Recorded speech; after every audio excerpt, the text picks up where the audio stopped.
તો modern day સબમરીનને આપણે વિવિધ પ્રકારમાં એટલે કે અલગ અલગ ટાઈપ્સમાં ડિવાઈડ કરી શકીએ છીએ. તો ચલો વાત કરીએ ટાઈપ્સ ઓફ સબમરીન વિશે, કે સબમરીન કયા કયા ટાઈપની આપણને જોવા મળે છે.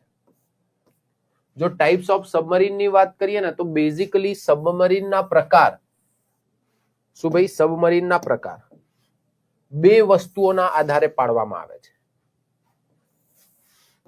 એક તો છે તમારા એન્જિનના આધારે, કે એની અંદર એન્જિન કયું વપરાયું છે, એન્જિનના આધારે સબમરીનના પ્રકાર.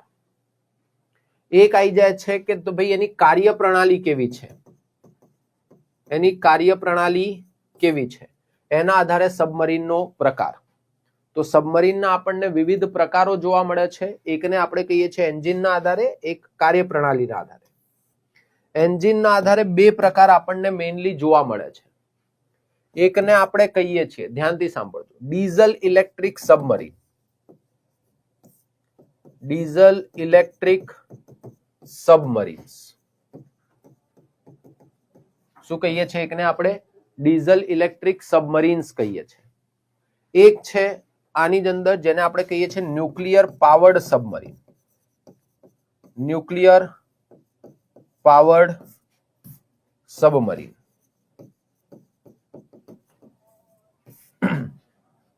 રાઈટ, ધ્યાનથી. જ્યારે કાર્યપ્રણાલીના આધારે જે પ્રકાર પડે છે એમાં આપણે કંઈક આ રીતના નામ આપતા હોઈએ છે, અટેક સબમરીન્સ. બધાને ડિટેલમાં સમજાવું છું, અહીંયા ધ્યાન આપો. શું નામ આપતા હોઈએ છે? Attack submarines. એકને આપણે કહેતા હોઈએ છીએ બેલેસ્ટિક સબમરીન્સ.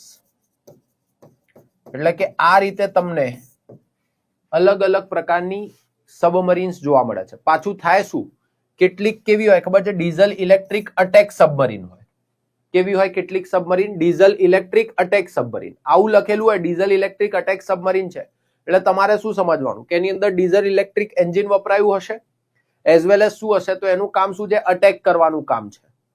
અટેક કરવાનું કામ છે એનો મતલબ શું છે? કે વોરશિપ છે, કોઈ જહાજ વહાજ છે, એને તમારે ઉડાડી દેવી છે. કોઈ સામે સબમરીન છે એને તમારે ઉડાડવાની છે, કોઈ અટેક કરવાનો છે, તો ત્યારે એનો પ્રયોગ થાય. રાઈટ. કેટલીક આવે જેને કહેવાય ડીઝલ ઇલેક્ટ્રિક બેલેસ્ટિક સબમરીન. હવે જો આ બેલેસ્ટિક સબમરીન્સ જે છે ને, આ તમારી સેકન્ડ અટેક કેપેબિલિટી વધારવા માટે બનાવવામાં આવે. શેના માટે બનાવવામાં આવતી હોય છે? બેલેસ્ટિક સબમરીન્સ નિર્માણ કરવાનું કારણ છે કે ભાઈ બેલેસ્ટિક મિસાઇલ સબમરીન તમે નિર્માણ કરો છો ને તો એની મદદથી તમે સેકન્ડ અટેક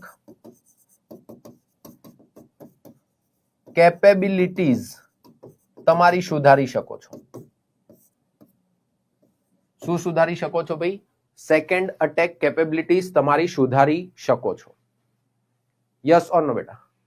તો આ આપણે ધ્યાનમાં રાખીશું. ક્લિયર? તો આપણા મગજમાં આઈડિયા પહેલા તો ક્લિયર હોવો જોઈએ કે સર આ ડીઝલ ઇલેક્ટ્રિક સબમરીન્સ શું છે ભાઈ? આ તમારી ડીઝલ ઇલેક્ટ્રિક સબમરીન્સ છે.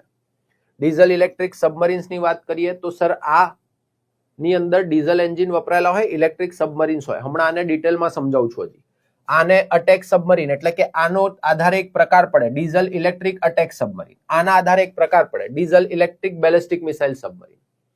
સિમિલરલી હોય ન્યુક્લિયર પાવર્ડ અટેક સબમરીન. આવી પણ એક સબમરીન હોય. એટલે તમે સમજી ગયા હશો એની અંદર એન્જિન કયું હશે? ન્યુક્લિયર પાવર વાળું. એનું કામ શું હશે? અટેક વટેક કરવાનું. Right. Nuclear powered ballistic missile submarine. એટલે આ શું છે? તો કે ભાઈ આ સેકન્ડ અટેક કેપેબિલિટી તમારી સુધારીને આપે છે, as well as nuclear powered submarine છે. યસ ઓર નો બેટા?